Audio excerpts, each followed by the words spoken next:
தங்கவரதராஜன், ஈரோட்டில் திமுக, டெல்லியில பாஜகவுக்கு வாய்ப்பு, இது ஆட்சிக்கான மதிப்பீடா பாக்குறீங்களா? வணக்கம் திரு கோபாலகிருஷ்ணன். உங்க கேள்விக்கு முன்னாடி போகனா நிறைய விஷயங்களை வச்சாரு, அதுக்கு நான் பதில் சொல்லணும்.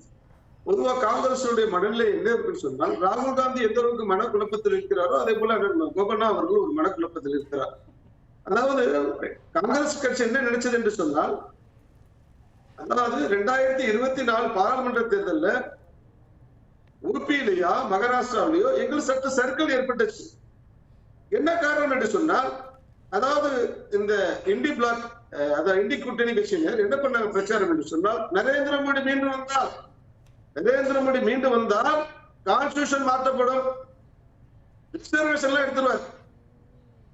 அந்த பிரச்சாரம் எடுப்படிச்சு சொன்னா நிச்சயமாக 2 மாநிலம் ஏற்படுச்சு. அதனால எங்களுக்கு சட்ட அறுதி பெரும்பான்மை தனிப்பெரும் மெஜாரிட்டி கிடைக்கவில்லை, கூட்டணி கழித்து விட்டது. ஆனால் அதன் பிறகு நரேந்திர மோடி அவருடைய ஆட்சியில சிறப்பா, அதாவது மக்களும் சுதாரிச்சுட்டாங்க, பாஜக சுதாரிச்சு. அதனால எந்த அடுத்த முறை தேர்தல் வந்தா 80 தொகுதியில 75 தொகுதியில பாஜக ஜெயிக்கும், மகாராஷ்டிரா 40 ஜெயிப்போம். நான் என்ன சொல்ல வரேன்னு சொன்னா, காங்கிரஸ் கட்சி 99 சீட்டு கிடைச்சோன்னு ராகுல் காந்தி தலைகால புரியல, இந்து கூட்டினர் சேர்த்து வாங்கினது. இப்ப அதன் பிறகு என்ன நினைச்சாரு, ஹரியானாவில் படுத்துக்கிட்டே ஜெயிக்கலாம்னு நினைச்சாரு, ஆனா தோல்விங்க. அப்புறம் அண்ணன் போபண்ண சொல்றார், மகாராஷ்டிரா எலெக்ஷன்ல தேர்தலில் குளறுபடின்னு. இவர்கள் எப்பயுமே காங்கிரஸ் கட்சி வாடிக்கை என்னவென்று சொன்னால், அதாவது குழப்பம் இருந்துச்சுல்ல சார், இல்ல அவர் ஒரு குற்றச்சாட்டு வச்சாரு, அது எல்லா இடங்கள்லயும் பேசப்பட்டுச்சு. தேர்தல் முடிந்த உடனே கொடுத்த டீடைல்ஸும் நைட்டு கொடுத்ததுக்கும் ஒரு பெரிய சேஞ்சஸ் இருந்துச்சு. அதனால தானே சார் வழக்கு வயநாடுல பெற்ற கொண்டாட்டம், மகாராஷ்டிரா கிட்ட நீதிமன்றம் பல முறை உங்கள்கிட்ட சொல்லிட்டுங்க, பல முறை நீதிமன்றத்துக்கு போயிட்டீங்க. நீதிமன்றம் இருந்துச்சுல்ல சார், அதான் நீங்க அக்செப்ட் பண்றீங்களா சார்? இப்பயும் நீதிமன்றம் நீங்க உங்களுக்கு தான் சொல்லணும், நீங்க வெற்றி பெற்றா ஒண்ணு சொல்ல மாட்டீங்க. இப்ப கர்நாடகா மாநிலத்துல காங்கிரஸ் கட்சி ஜெயிச்சா உங்களுக்கு சந்தேகம் வராது, தெலுங்கானா சட்டமன்றத்துல தேர்தல் ஜெயிச்சா உங்களுக்கு சந்தேகம் வராது, இமாச்சல ஜெயிச்சா சந்தேகம் வராது, ஆனா பாஜக ஜெயிச்சா சந்தேகம் வரும். அதாவது ஒரு ஜனநாயக தீர்ப்பை ஏற்க முடியாத இடத்துல நீங்க இருக்கிறீங்கன்னு சொல்றது, நீங்க ஒரு மிகப்பெரிய பாஜக டெல்லியில வெற்றி பெற்றதை அவங்க சந்தேகப்படல, அவங்க மகாராஷ்டிரால நடந்த ஒரு சம்பவத்தை அவங்க ஃபேக்சுவலா சொன்னாங்க. டெல்லியில அப்படி புள்ளி விவரமா எதுவும் சொல்லல. டெல்லியை பொறுத்த வரைக்கும் எலெக்ஷன் கமிஷன் ஆஃப் இந்தியா பாஜகவோட இணைந்து செயல்பட்டதுங்கிற குற்றச்சாட்டை வச்சிருக்கிறாரு. இல்லங்க, என்ன பாருங்க, 2 நாள் கழிச்சு அதை ஆரம்பிப்பாங்க. நான் இப்ப சொல்லி 2 நாள் கழிச்சு அதை ஆரம்பிப்பாங்க. இப்ப நான் என்ன சொல்றேன் சகோதரன் கோபனா அவர்களுக்கு, காங்கிரஸ் ஏதோ டெல்லிக்கு காங்கிரஸ் சம்மதமே இல்லாம போய் பேசுறாரு ஒரு தேசிய கட்சி. நான் பாருங்க, 1993 நாங்க ஆட்சி வந்திருக்கலாம், 98 திருப்பி சீலாசி தலைமையில் அமைஞ்சது, 3 முறை ஒரு ஆட்சி செய்தார். 2010 பண்ண காமன்வெல்த் ஊழல் தான் அன்று அண்ணா ஹசாரே, இன்றைய கெஜ்ரிவால், இன்றைய பாபா ராம்தேவ் எடுத்த போராட்டத்தால் அவர் வீழ்ந்தார், காங்கிரஸ் கட்சி வீழ்த்தப்பட்டது. அதன் பிறகு வந்து பாத்தீங்கன்னா காங்கிரஸ் கட்சியோட சேர்ந்து ஆட்சி அமைச்சார். அதன் பிறகு பல வெல்ஃபேர் ஸ்கீம் அவங்க வாபஸ் வாங்கிட்டு 2015 தனியார் தேர்தலை கண்டா பல்வேறு வெல்ஃபேர் ஸ்கீம் வந்து அனௌன்ஸ் பண்ணார். அதனால வெற்றி பெற்றார். 2020 வெற்றி பெற்றார். என்ன விஷயம் என்று சொன்னால், ராஜீவ் காந்தி எப்படி மிஸ்டர் கிளீன் என்று சொல்லி ஊழல்களுக்கு ஈடுபட்டாரோ, எப்படி மிஸ்டர் ஷீலா சேத் எப்படி வந்து மிஸ்டர் கிளீன் என்று சொல்லி ஊழல் செய்தாரோ, அதே போல மிஸ்டர் கிளீன் என்று சொல்லி கெஜ்ரிவால் வீழ்த்தப்பட்டிருக்கிறார். 27 ஆண்டுகளாக பாஜகவுக்கு வாய்ப்பு கொடுக்காம தானே சார் இருந்தாங்க. கடைசியா சுஷ்மா சுவராஜ் பாஜக முதலமைச்சரா இருக்காங்க. அப்ப அவங்களுக்கு 27 ஆண்டுகள் வாய்ப்பு கொடுக்கலைங்கிறதும் ஒரு பெரிய விமர்சனத்துக்குரியது தானே. அவங்க என்ன தவறு செஞ்சாங்க?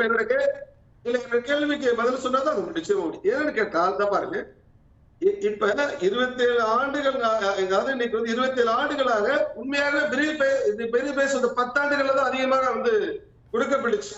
இன்னைக்கு பாஜகவும் பாத்தீங்கன்னு சொன்னா மக்கள் நலத்திட்டங்களுக்கு நாங்கள் செய்யறோம் இருக்கோம். அதனால 2 விஷயம், அதனால எங்களையும் அதை வெற்றி, அது ஒரு காரணம். இன்னைக்கு வந்து சாமானியருக்கு அவர் வந்து சகோதரி கூட பேசுறாங்க, நீங்க இலவச மின்சாரமா இருக்கலாம், குடிநீரா இருக்கலாம், மறுக்கல. ஆனா அதே சமயத்துல அதாவது நாங்க எடுக்கலங்க, இந்த கெஜ்ரிவால் ஊழலை நாங்க எடுக்கல, எடுத்தது காங்கிரஸ் கட்சி. நீங்க புதிய மதிப்பான கொள்கை ஊழலை அம்பலப்படுத்தது யார்?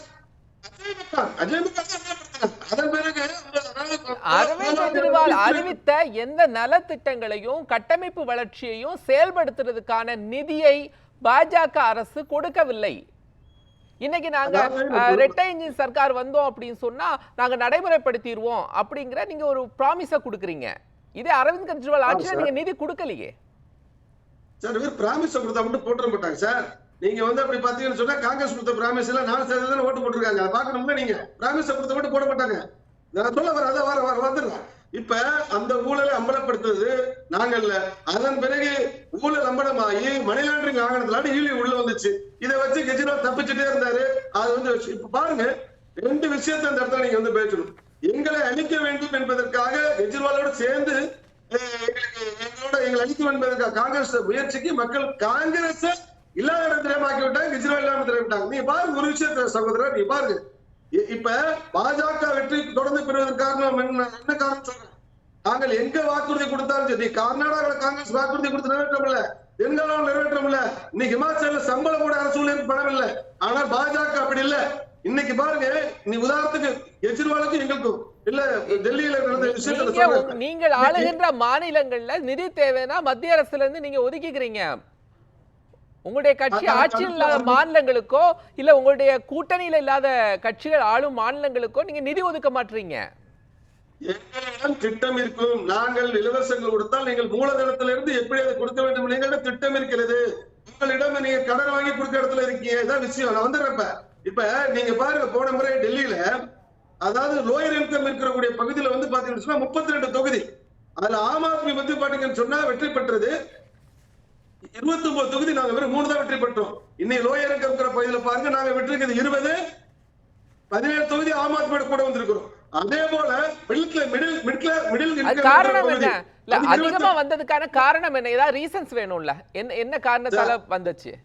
27 வருடங்களுக்கு பிறகு ஏன் ஆட்சியை கொடுத்தாங்க? எனக்கு அண்ணன் போபனா அவருக்கு நன்றி சொல்ல கடமைப்பட்டிருக்கேன். முதல்வர் வேட்பாளரை அறிவிக்காமல் பாஜக டெல்லி தேர்தல் சந்தித்தது மோடி சந்திச்சது என்று சார் முடிச்சிரு சார். அதாவது அவர் என்ன சொன்னாரு, போபண்ணா மோடியை முன்னிறுத்தி அவர் முதல்வர் வேட்பாளரை முன்னிறுத்தாமல் செய்து சொன்னார். நான் கேட்கிறேன், அவருக்கு மிக மனப்பார நன்றி. மோடி கேரண்டி ஏற்றுட்டு டெல்லி மக்கள் கெஜ்ரிவால் கேரண்டி நிராகரித்து விட்டனர். அதே போல ராகுல் காந்தி கேரண்டியை நிராகரித்திருக்கிறார்கள். அவருக்கு மிக நிச்சயமா பாஜக சார்பாக நன்றி. சொல்லுங்க. அடுத்த கேள்வி.